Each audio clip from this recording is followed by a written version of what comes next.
Matt, what's it feel like going to the national championship game? Feels great, man. We're one of 2 teams left. Got an opportunity to win the whole thing. I'm just so grateful for this opportunity. Any flashbacks to your days with USD out there? Yeah, a little bit. You know, I loved making big shots and just looking at the crowd. And when the crowd, gets me hyped up, sometimes I feed off that. And I had a moment where I felt like I was back at USD tonight when I hit a couple threes.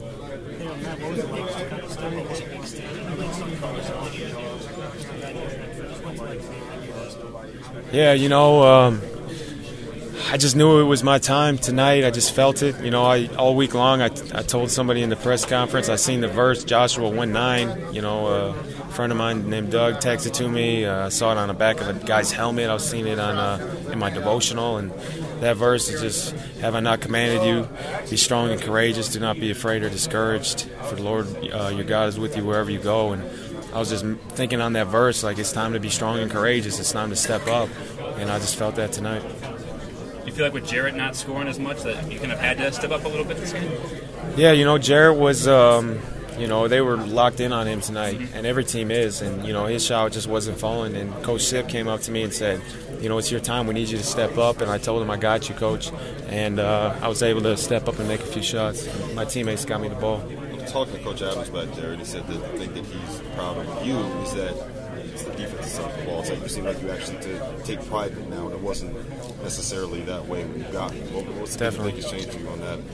Yeah, they've been great with me. The biggest change, I think, is, Coach Adams has really challenged me defensively. I've never really been challenged as much as he's challenged me. He tells me, hey, how many steals you got? How many deflections you got? You're taking a charge. You made a play on defense. And then our strength coach, Coach Riley, does a great job just keeping my body loose and working with me on my quickness, my lateral quickness and stuff before the season. And a combination of, the coaching and the strength coach has really helped me.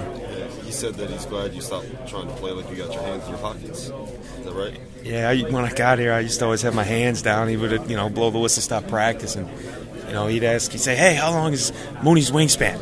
And, somebody would say, 6'8" or 6'9". I got long arms. And he'd say, well, he's playing like he's got a 5-foot wingspan. And he just challenged me to be more active with my hands. How long did it take you to stop having the whistle blown in practice? Quite some time.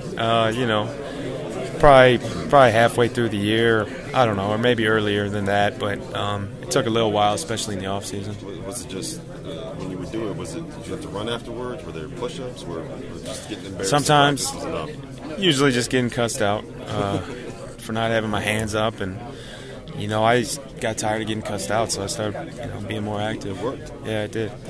How about today defensively on Cassius? What was that like, you two going back and forth? Yeah, I got a lot of respect for him. Watched a ton of tape on him the last few days, or last week.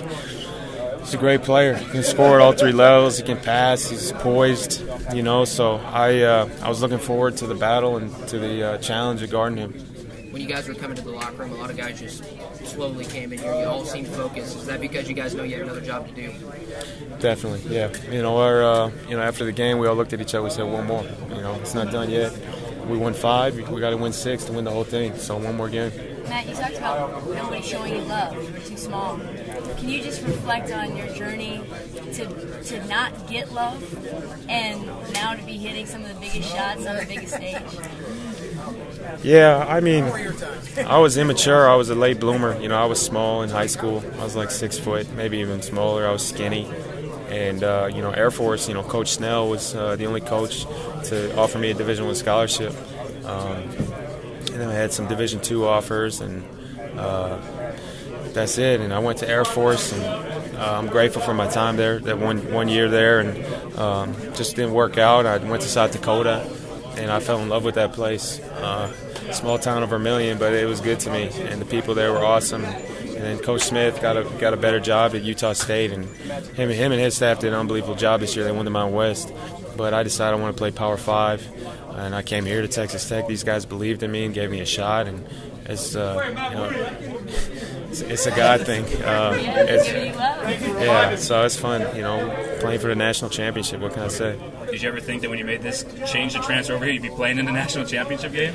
Is that the goal? That's the goal for sure, but I mean, you know, that's every team's goal. There's only 2 teams out of 350 get to play in it, you know, and so I dreamed it, and, you know, I would just tell kids to keep dreaming, you know, pursue your dreams, chase your dreams, never give up.